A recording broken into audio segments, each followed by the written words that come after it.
ரொம்ப அற்புதமான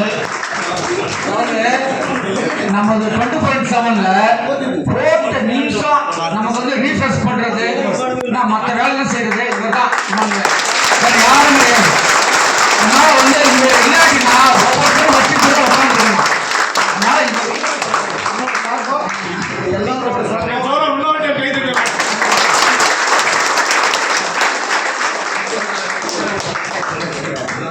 மூர்த்தி சிறுவை கீர்த்தி பெருதும்பாங்க.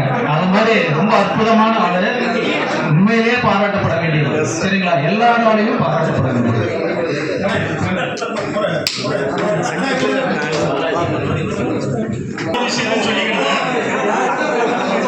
இன்னைக்கு வந்து நம்ம ஒரு கேக் வெட்டணும். நான் ஒரு நிமிஷம், இன்னைக்கு நம்ம ஒரு கேக் வெட்டணும். அந்த கேக்கு வந்து அவர் சொல்லக்கூடாதுன்னு தான் சொன்னாரு. அந்த கேக்கை வந்து நம்ம உறுப்பினர்களுக்காக வேண்டி ஸ்பான்சர் பண்ணதும் நம்ம அட்மின் தான், வேற யாரும் கிடையாது. அண்ணா பேசுங்க. ஓகேண்ணா, இல்லை சாப்பாடு டைம்